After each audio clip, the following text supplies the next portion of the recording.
So I'm going to start by asking you to do something.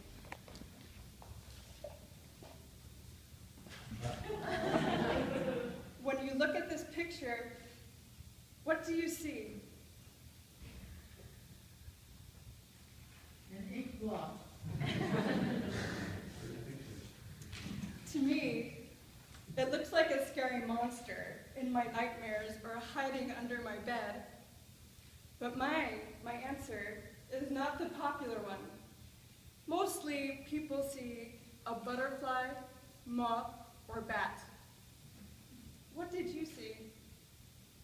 Perhaps you saw a butterfly, moth, or bat, even a scary monster like I did, or something else entirely. This image is one of a series of cards found in the psychologist Herman Rorschach's ink blot test. Created in order to examine a person's personality and emotions, to discover their inner workings, how they view, perceive the world. My point in bringing this test is to show that we all looked at the same image at the same time and saw something. We all experienced this picture through our own individual perceptions, as have many others before us.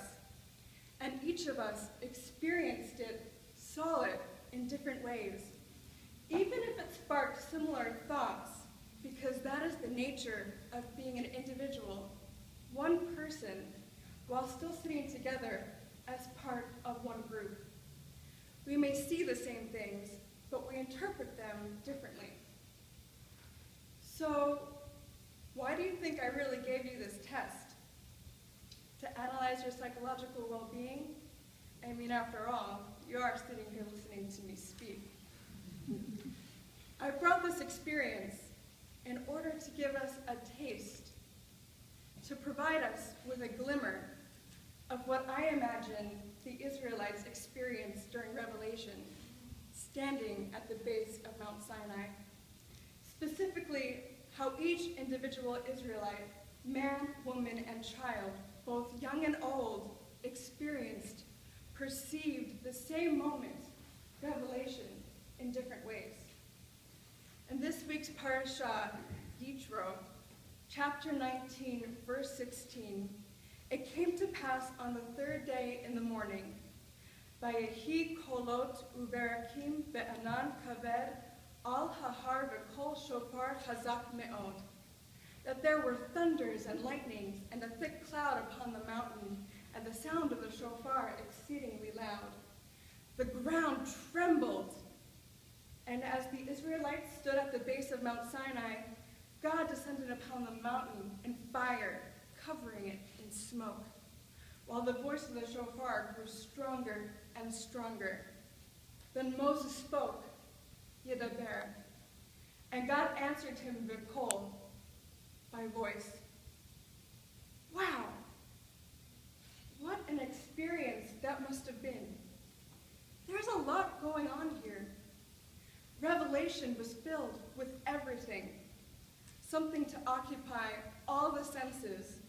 There was sight, sound, and feeling, probably smell and taste too, in all that thunder, lightning, the thick cloud, the blast of the shofar, fire, smoke, trembling, and voice. God's voice.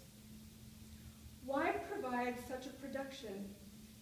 Why go through all this trouble when God could have just revealed everything to Moses alone and be done with it? After all, Christianity and Islam, the other monotheistic religions, claim that it was to a sole individual that God revealed himself. This revelation, however, was public and awe-inspiring for all the senses. That has to mean something. But what does it mean? Furthermore, just before the Great Revelation, God tells Moses, Hinei anochi ba elecha ba'av ha'anam ba'avor yishma ha'am b'divrei imach. Behold, I come to you in a thick cloud, that the people may hear when I speak ensure that all the people can hear his voice, that all the Israelites are included in what is to come, the creation of Torah, revelation. God blankets himself in a thick cloud in order to bring himself closer to the people, to guarantee the Israelites can truly experience the moment. The Ramban, Rabbi Moshe ben Nachman, a Spanish medieval biblical commentator, believes God was actually saying to Moses, "You come into the thick cloud so that the people can hear, and they themselves will be prophets of my word, and not have to believe what others tell them." This moment is unparalleled. All of the Israelites become prophets during Revelation. All become connected to God, so there is no mistaking that God revealed his words to them. You will find no intermediaries here. We are all equal under the auspices of Revelation. This is huge. God revealed himself publicly to all of Israel.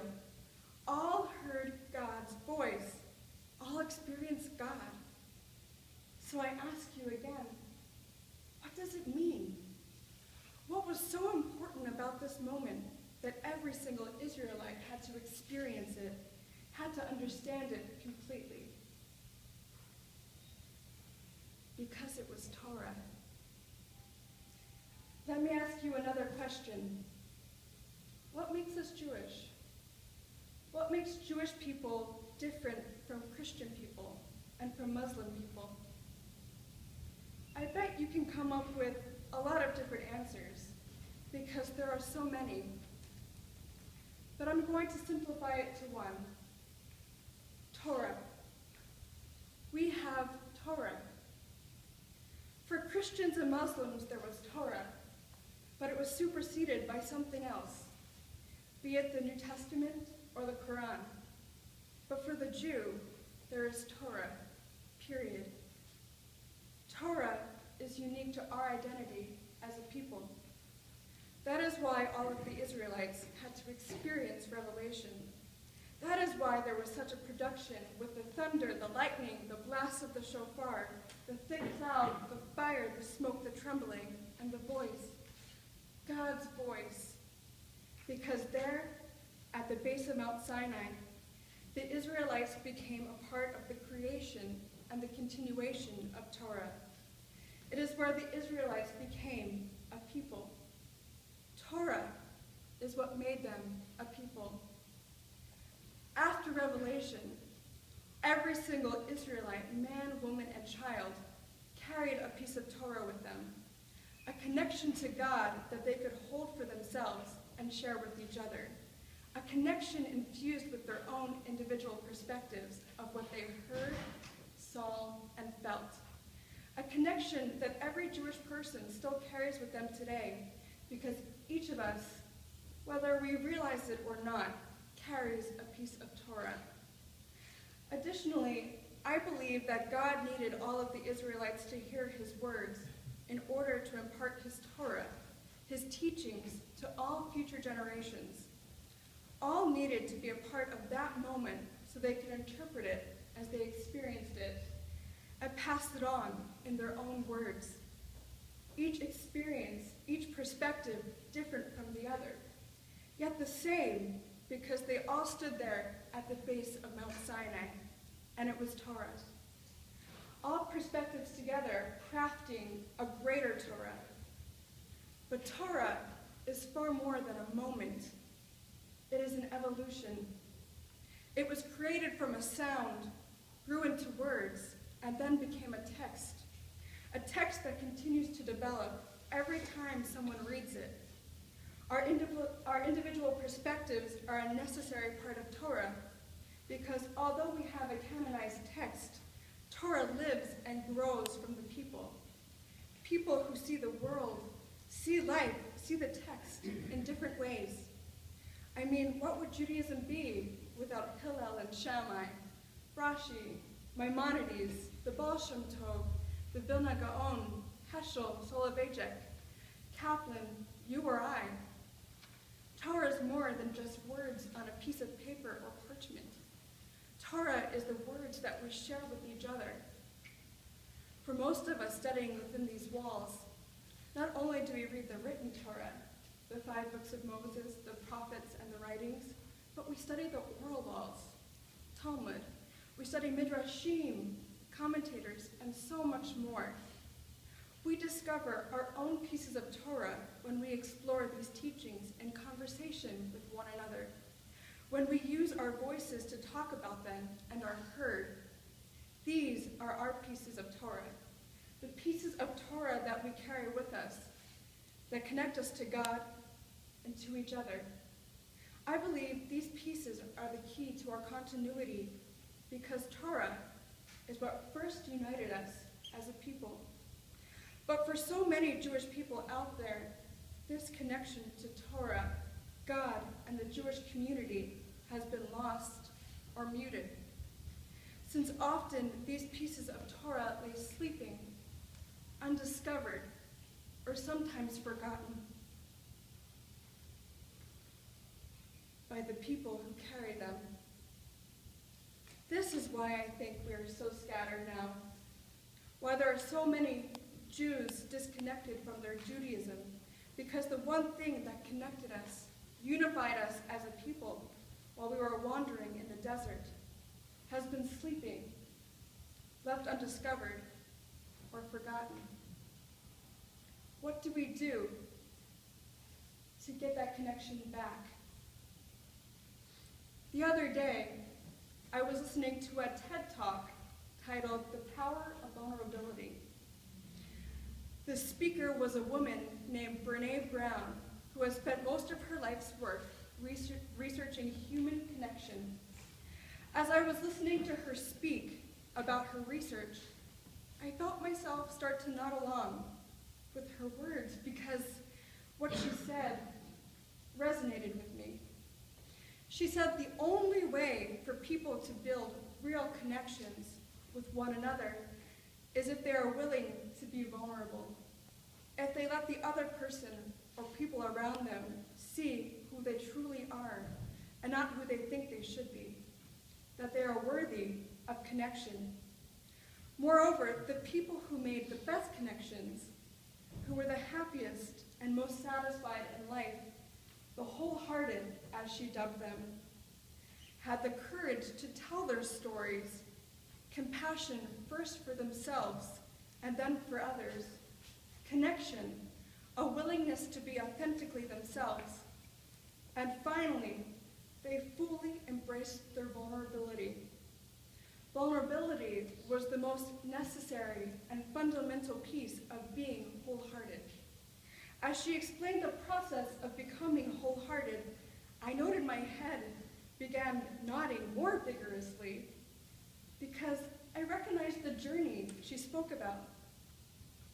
Many of the points she said I saw play out during my time here. For example, when I first started at JTS, there was an echo that whispered in the back of my mind that I wasn't good enough. Even though I had been accepted and matriculated in the school, I didn't think I was good enough because my background, as wonderful as it was for me, wasn't strong enough. I would constantly ask myself, am I observant enough? I struggled at Hebrew, and I had never picked up a Talmud before then.